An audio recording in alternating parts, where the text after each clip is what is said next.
Hello friends, my self Neeraj Sharma. I am from AIIMS academy और हम यहाँ पर जो है वो डिस्कस करने के लिए आए हैं और we are going to discuss about the questions. जैसा कि आप जानते हैं कि कंप्यूटर निर्देशक के लिए जो क्वेश्चंस हैं वो हम लोगों ने काफ़ी तैयार करके और आप लोगों तक पहुँचाए हैं। तो सब we are going to discuss about these all the questions. किस प्रकार के क्वेश्चंस हमारे आएंगे, तो हम स्टार्ट करते हैं क्वेश्चन नंबर 1 से। So we are going to print PowerPoint presentation test. Like first question आपका यहाँ पर है कि हम PowerPoint presentation को प्रिंट करने के लिए कौन सा ऑप्शन यूज करते हैं, राइट? तो PowerPoint presentation प्रिंट करने के लिए हमारे पास 4 ऑप्शन यहाँ पर दिए हुए हैं: control P, control shift P, control A और कंट्रोल S। जैसा कि आप जानते हैं कि हम कंट्रोल P का यूज जो है वो नॉर्मली प्रिंट करने के लिए काम में लेते हैं, चाहे वो पावरपॉइंट प्रेजेंटेशन हो, चाहे वो वर्ड फाइल हो, चाहे वो एक्सेल फाइल हो। सो यहाँ पर भी वही ऑप्शन होगा कि कंट्रोल प्लस P को हम यहाँ पर प्रिंट करने के लिए, पावरपॉइंट प्रेजेंटेशन को प्रिंट करने के लिए काम में लेंगे। ये ऑप्शन इसलिए नहीं हो सकता कंट्रोल प्लस ए क्योंकि ये सिलेक्शन के लिए काम में आता है। तो हमें ऑल फील्ड सेलेक्ट करने हो, प्रेजेंटेशंस को सेलेक्ट करना हो तो कंट्रोल प्लस ए काम में लेंगे। कंट्रोल एस जो है वो ऑप्शन सेव करने के लिए काम में आता है, इसलिए राइट ऑप्शन जो होगा आपका वो होगा control plus P. So this is the right option. So second question पे आते हैं। सेकंड क्वेश्चन जैसा कि इसमें रिप्रेजेंट किया हुआ है कि हम यहाँ पर जैसे एक स्पेसिफिक सेल में जंप करते हैं यानी स्किप करते हैं, एक सेल से दूसरे सेल में हम इसको स्किप करते हैं। तो how we can do it and what is the shortcut key for that. So किसी भी विशिष्ट सेल को जंप करने के लिए शॉर्टकट की क्या होती है वो हमें यहाँ देखना है। तो विशिष्ट सेल का मतलब हो गया specific cell, right? So specific cell के लिए हम यहाँ पर जो ऑप्शन लेंगे, यहाँ पर 4 ऑप्शंस है, एक F9 है, एक F5 है, एक कंट्रोल प्लस F5 है, एक नन ऑफ दीज है। इन 4 ऑप्शंस में से आपको सिलेक्ट करना है। तो ये जो 4 ऑप्शंस आपको दिए हुए हैं इसके अकॉर्डिंग जो ये ऑप्शन आएगा ये आएगा F5। F5 is the right answer, right? So you will select the F5। F5 एक ऐसा ऑप्शन होता है जिसमें कि हम सेल्स के बीच में क्या कर सकते हैं, स्किप कर सकते हैं, यानी सेल्स में स्किप करके एक सेल से दूसरे सेल में हम यहाँ पर जंप कर सकते हैं, right? So next option is this is the right option and question number 3. So question number 3 में आप देख सकते हैं यहाँ पे पूछा गया है to open the existing presentation। अगर हमें कोई existing presentation को ओपन करना है तो उसके लिए हमें क्या प्रेस करना पड़ेगा। तो यहाँ पर देखिए ऑप्शन अलग अलग हैं, जैसे यहाँ कंट्रोल एन भी दिया हुआ है। तो यहाँ आपको पहले क्वेश्चन को पढ़ना पड़ेगा, क्वेश्चन के कीवर्ड को पढ़ना पड़ेगा। This is the main option, क्योंकि यहाँ पर एग्जिस्टिंग वर्ड यूज हो रहा है। एग्जिस्टिंग का मतलब हो गया प्रेजेंटेशन बनी हुई है और उसी प्रेजेंटेशन में आपको क्या करना है, ओपन करना है उस एग्जिस्टिंग प्रेजेंटेशन को। तो यहाँ पर ये चीज आपको जरूर कंफ्यूज कर सकती है कि कंट्रोल एन भी हो सकता है, but control N new presentation के लिए, न्यू स्लाइड के लिए हम काम में लेते हैं, राइट? तो हमें न्यू स्लाइड यूज में नहीं लेनी है, हमें क्या यूज में लेना है, एग्जिस्टिंग स्लाइड को ओपन करना है। So that's the right answer is control plus O. Okay, so control plus A तो हम इसलिए नहीं ले सकते क्योंकि इसमें हम यहाँ क्या करते हैं, सिलेक्शन करते हैं। सिलेक्शन हमें करना नहीं है, हमें सिर्फ ओपन करना है इसको। सो this is the right answer.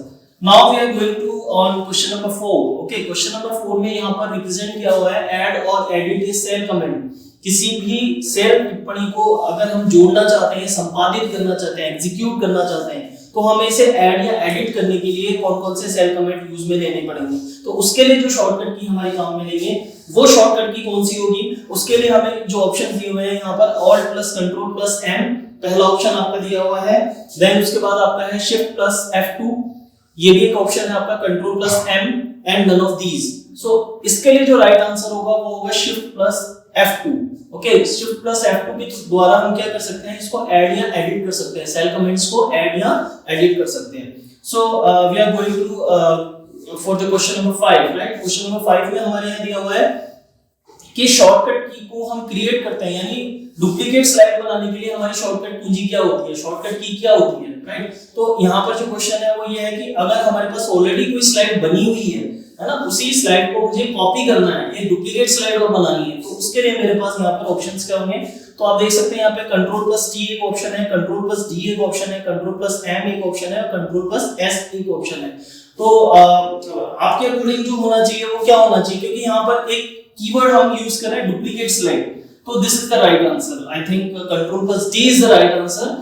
Okay, so duplicate करना, अगर हमें स्लाइड को एक स्लाइड से दूसरी स्लाइड को कॉपी करना है तो हमें ये आंसर राइट करना है, राइट? नेक्स्ट क्वेश्चन नंबर 6 है आपका, अगर मुझे यहाँ पर शीट्स के बीच में स्विच कराना है, इट मींस कि हमें एक एक्सेल शीट से दूसरे एक्सेल शीट के बीच में स्विच कराना है, तो कौन सा ऑप्शन यूज में लेना चाहिए, सूटेबल होना चाहिए उसके लिए। तो शीट्स के बीच में स्विच कराने के लिए हम क्या उपयोग में लेते हैं, to switch between sheets we use Okay, so we have the options. Tab is the one option, control plus page up is the option, control plus page down is the option, and D is the both B and C.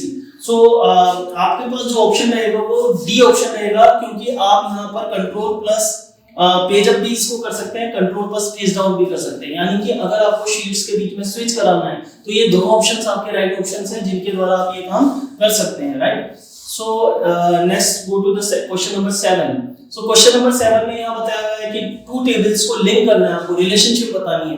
तो दोस्तों अगर आपने थोड़ा सा DBMS के बारे में पढ़ा हो तो डीबीएमएस में हम यहाँ पर ईए कोड के रूल्स देखते हैं। ईए कोड के रूल्स के अकॉर्डिंग हमारे यहाँ पे डेटा इंटीग्रिटी चेक कराने के लिए हम लोग क्या करते हैं, टेबल्स को आपस में कनेक्ट कराते हैं, राइट। तो यहाँ पर हम क्या कर रहे हैं, यहाँ क्वेश्चन हमारा जो है वो ध्यान से पढ़ना पड़ेगा आपको। Two tables can be linked with relationship so that the data integrity can be enforced, where can you find relationship command. यानी क्वेश्चन में ये पूछा है कि वो कौन सी कमांड है, वो दो तालिकाओं को संबंध में जोड़ने के लिए वो कमांड बतानी है हमें जो डेटा को बता सके, रिलेशनशिप कमांड बता सके उसकी। तो यहाँ पर जो ऑप्शन है हमारे पास home tab, create tab, external tab और चौथा ऑप्शन है डेटाबेस टैब। तो सबसे बेस्ट ऑप्शन है डेटाबेस टैब, बिकॉज हम यहाँ डेटाबेस की बात कर रहे हैं, हम नॉर्मल टैब की बात नहीं कर रहे हैं। नॉर्मल टैब की अगर हम बात करते हैं, डेटाबेस की टेबल्स को लिंक किया जा रहा है, तो टेबल्स को लिंक करने के लिए हमारे पास जो ऑप्शन होगा वो होगा database tab. So this is the right answer. Okay, so question number 8 is यहाँ पर दे रखा है what is the keyboard shortcut for creating a chart from the selected cell range. अब क्वेश्चन को समझिएगा वापस से। यहाँ पर पूछा क्या गया है, यहाँ पर ये पूछा गया है कि वो कीबोर्ड शॉर्टकट बताना है आपको जो एक चार्ट के द्वारा निर्मित किया जाएगा जहां पर हम सेल की रेंज को सेलेक्ट करेंगे। इट मींस हमारे पास सेल की रेंज होगी चार्ट के अंदर, राइट। लाइक एक्सेल शीट में जैसे सेल बनती है उसी तरह से सेल की रेंज होगी, कहां से लेकर कहां तक हमें सिलेक्ट करनी है।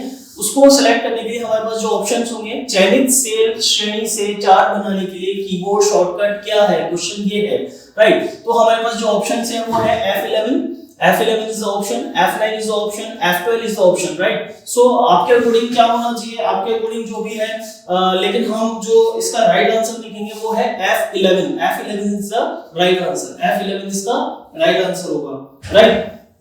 So we can say this is the best option जहां पर आप जाके शॉर्टकट की को चार्ट के द्वारा सेल को रेंज को सेलेक्ट करा सकते हैं। Okay, so question number 9 we can say, question number 9, shortcut key for save as करने के लिए हमें शॉर्टकट की कौन सी काम में लेनी है। तो दोस्तों यहाँ पर थोड़ा कंफ्यूजिंग हो सकता है। देखिए यहाँ पर कंट्रोल प्लस एस भी दिया हुआ है ना, तो आप थोड़ा सा ये ध्यान रखिए, यहाँ पर इसने सेव एज पूछा है ना कि सेव पूछा है, क्योंकि अधिकतर क्या होता है हम लोग क्वेश्चंस को बिना पढ़े उसका टिक कर देते हैं, है ना, ऑप्शंस को ध्यान में नहीं रखते हैं। हम कंट्रोल प्लस एस थोड़ा सा जल्दीबाजी में हम लोग उसको कंट्रोल प्लस एस को राइट कर देते हैं। तो यहाँ क्वेश्चन ये है कि हमें शॉर्टकट की बतानी है सेव एज की। सेव एज मतलब एग्जिस्टिंग फाइल है, ऑलरेडी बनी हुई है, हमें उसको वापस से सेव करना है। तो यहाँ पर कंट्रोल प्लस एस नई फाइल को सेव करने के लिए काम में लेते हैं, ठीक है। तो एग्जिस्टिंग फाइल को हमें सेव करना है, तो यहाँ पर जो ऑप्शंस रहेगा वो रहेगा BXC, यानी कि कंट्रोल प्लस एस वो भी रहेगा, प्लस F12 भी एक ऑप्शन रहेगा जो हम सेव एज करने के लिए काम में लेते हैं। तो सिंपल कंट्रोल एस आप बटन ना दबाएं, क्योंकि अधिकतर कंफ्यूजिंग वाला क्वेश्चन है। कंट्रोल प्लस एस दबाते ही आप बस खाली सेव करने के लिए काम में आएगा, जबकि क्वेश्चन में पूछा गया है सेव एज। तो आप इस कीवर्ड का विशेष रूप से ध्यान रखें। यहाँ सेव एज पूछा गया है, क्वेश्चन को बहुत ध्यान से पढ़िए, सेव एज पूछा गया है यहाँ पर, राइट। अब आते हैं हम लोग क्वेश्चन नंबर 10 पे, जो हमारा जो मेन लास्ट क्वेश्चन है, to activate editing mode of current cell को एक्टिवेट करने के लिए, एडिटिंग मोड में एक्टिवेट करने के लिए, यानी वर्तमान सेल के संपादन मोड को सक्रिय करने के लिए हमें कौन सी शॉर्टकट की काम में लेनी है, राइट। तो दोस्तों यहाँ पर जो हमें शॉर्टकट की काम में लेनी है वो है F2 is the option, right. यहाँ पर हालांकि और भी ऑप्शंस हैं, F5 भी ऑप्शन है, कंट्रोल प्लस E भी ऑप्शन है, F12 भी ऑप्शन है, but F2 is the right option, क्योंकि हम एडिटिंग मोड की बात कर रहे हैं यहाँ पर, राइट। अगर हम सिंपल मोड की बात कर रहे होते तो इनमें से कोई और ऑप्शन आता है, F5 हो सकता था, F12 हो सकता था, लेकिन हम बात कर रहे हैं एडिटिंग मोड की। तो एडिटिंग मोड के लिए हमें यहाँ पर सक्रिय करने के लिए ये ऑप्शन राइट ऑप्शन रहेगा। सो this is the right option for that.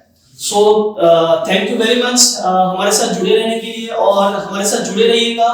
और इसके अलावा नेक्स्ट वीडियोस में आपको और भी क्वेश्चंस हैं, मल्टीपल चॉइस क्वेश्चन जो हम आपको देते रहेंगे, यहाँ पर उनके आंसर्स बताते रहेंगे। तो दोस्तों आप एम्स की जो टेस्ट वेब सीरीज है वो भी आप परचेज कर सकते हैं, केवल 999 रुपए में हमारे पास में टेस्ट वेब सीरीज अवेलेबल है, जिसमें आपको 10,000 क्वेश्चंस मिलेंगे, 10,000 क्वेश्चंस मिलेंगे, और आप यकीन मानिए जो 10,000 क्वेश्चन आपको मिलेंगे वही एग्जाम में आपके लिए बहुत हेल्पफुल रहेंगे। सो प्लीज आप थोड़ा जल्दी कीजिए और इस टेस्ट वेब सीरीज को आप परचेज कीजिए और इसके सॉल्यूशंस देखिए। Thank you so much.